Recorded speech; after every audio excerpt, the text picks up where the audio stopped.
So you want that deep, mirror-like shine on your car? Not that hazy swirl-covered was this washed with sandpaper? Look, good news. You don't need a detail shop. You just need the right tools, a little know-how, and some dad-level patience. Today I'll walk you through how to polish your car's paint the right way, step by step. From prep to polish to protect.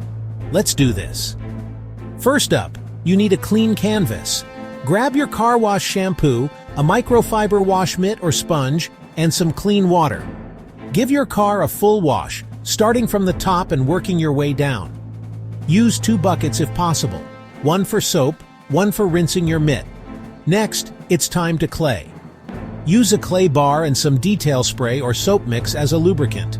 Rub gently in straight lines, not circles, to lift embedded contaminants from the paint.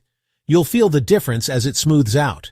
If your area has lots of pollution or iron fallout, follow up with a chemical decontaminant spray. Let it dwell, then rinse it all off. In some climates, especially dusty or pollen-heavy ones, a second wash might be needed before moving on. Once the car is fully dried, you're going to wipe it down with isopropyl alcohol, or IPA, diluted to about 10–15%. This removes leftover oils and clay residue so the polish sticks clean. Then, grab your paint-safe masking tape and start covering up all trim, rubber, plastic edges or emblems you don't want to accidentally hit with the polisher. Trust me, polishing trim is like brushing your teeth with a chainsaw. Tape it off. This is where the magic happens. You'll need a dual-action polisher, or rotary if you're experienced, polishing pads, compound and polish. Start with your compounding pad. Heavier defects need heavier cut pads, often red, orange, or yellow, but pad colors vary by brand. To prime the pad, quick mist of detail spray 5 pea-sized dots of compound, one on each corner and one in the center. Dab the pad over a 2x2 foot section to spread the product. Set your polisher to a low speed, 2 to 3, and do 1 light pass to spread it evenly.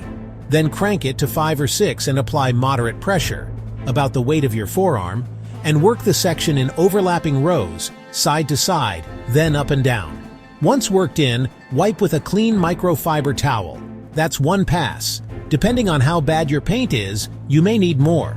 Once satisfied, swap pads for a polishing pad and switch to your polished product. Follow the same process, but with lighter pressure and a focus on clarity and gloss. This is where the shine really comes to life. After polishing, wipe down all your polished surfaces again with IPA to remove any polishing oils. This ensures your next layer, the protectant, bonds properly. Think of it like wiping down your counter before sealing the deal.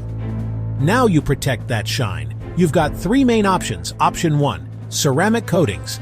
Best protection and shine, but a little tricky to apply. I recommend G-Technique, Crystal Serum Light followed by EXO for crazy gloss and 1 to 2 years of durability. Option number 2, paint sealants. Easier to use and still last up to 6 months. Soft 99 Fuso Coat is a beast, and you can top it with Soft 99 King of Gloss for extra depth. Option number 3, spray-on protectants, fast and simple. Turtle Wax, hybrid solutions, ceramic spray, and technician's choice.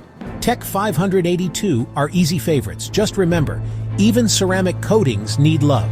Stick to pH-balanced shampoos and use maintenance toppers every few months. And there you have it.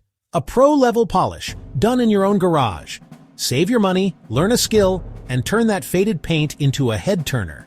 If this helped, hit that like button, drop a comment, and don't forget to follow DIY Dad, where we make your weekends productive and your paint jobs pristine.